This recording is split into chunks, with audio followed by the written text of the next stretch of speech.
sa vida. Ave Maria, Purificada consalida.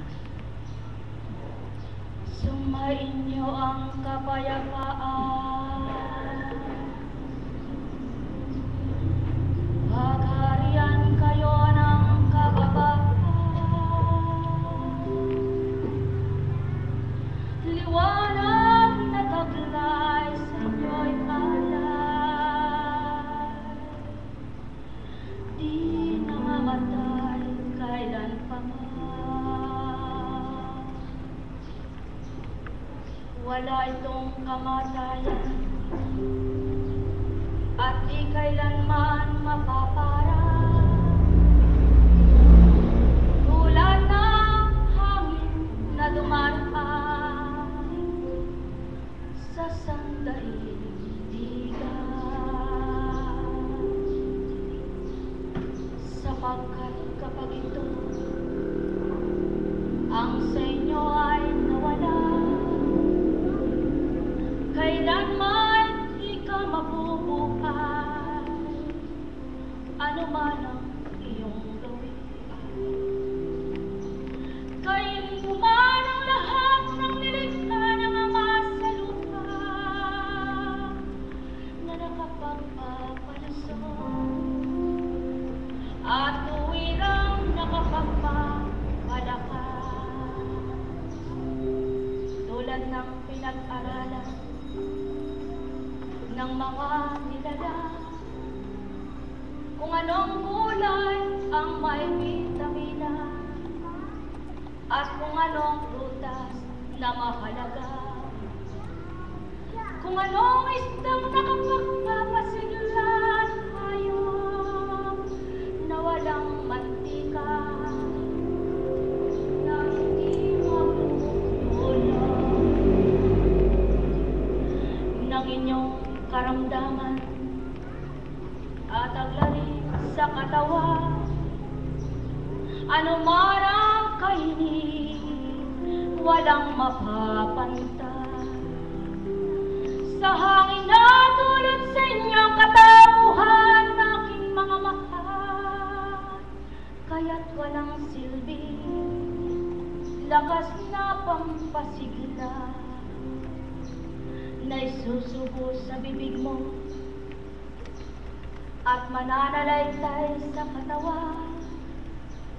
Kung ang hangin ang siyang wala, di ka mabubuhay. Kaya't maliwanag lamang ang tinura ng Ama sa inyo dapat. Kapag siyang wala, walang espiritu. Yan ang katotohanan, aking mga minamahal. Hindi ako nagdulong ng mensahe kay Constancia. Hindi tulad ng ilang taong mong ginagawa sa kanya, Constancia ko.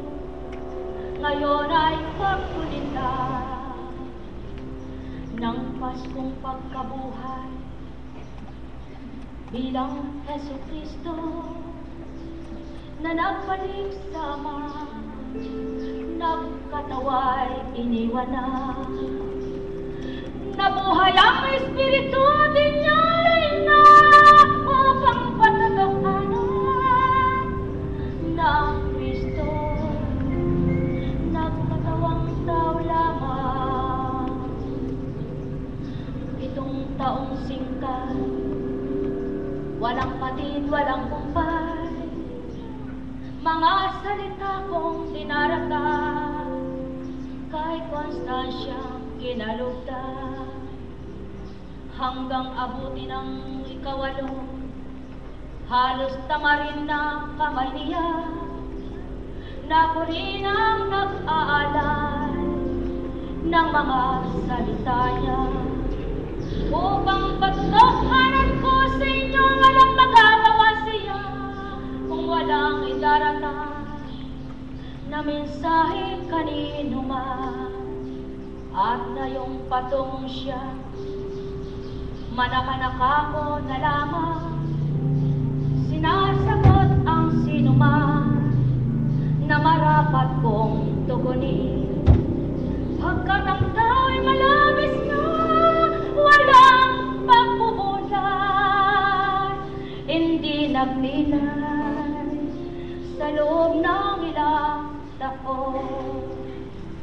na kung si Constancia lang baga may mapuhap na salita, may nagawa bang pinagaling katawa't kaluluwa. Maliwanag ang katotohanan aking mga mahal, wala siyang tinuran na saganang katapukan. Hindi katang isip lahat ng pinahayag, kundi tuwirang inyalay sa inyo ay binigay, upang sa bawat kaganapan matanto ng nilalang tinuran niya o niya pupunchi sa pamamagitan. Aral ng Espiritu ang binigay sa kanya nang tumatanggap at ganap na nakapagtanto. Subalit ilan nga ba kayo ang nagtatanto, nagninilay, nagbubulay sa kaganapan na aking alay? Ilan nga ba kayo na tuwirang kinikilala ang Espiritu na bahagi sa inyo, na nagagawang gawin na ikaw ay pagukin, ikaw ay pagalaki, ikaw ay tanglawa, kayang pagalingin kaluluwa mo't katawan kung tatanggapin mo maliwanag ang salita, upang iyong pagbulayan sa puso mo'y namnamin, sa isip ay pagbulayan, manahan ang katotohanan. Ngayon tulad ng aking mga aral na sa inyo'y binibigay, inyong tantuin kung tako ang nag-alay. O kay talino naman ni Constancia, kung yan may ibinigay sa kanya ng isang tao upang iulat niya at kakabisaduhin niya, hindi niya matatandaan lahat tulad ng paghamon ko sa inyo. Kayong lahat na narito, pakanamnamin niyo nga ito, at pagdakay ituran sa kapwa mo, kung walang labis, walang kulang. Sinisigurado ko tao, maliban pag-aralan mo, na narinig mo na ngayong oras na ito at ialay mo sa kapwa mo. May tao nang nagwika upang iyon na lamang sundin. Subalit si Constancia, walang nagbigay sa kanya na daong inutusan siya mangusap ka sa kanila, kundi atas ito sa katauhan at akong nagalay bilang espiritu ng mga kataga kong ito.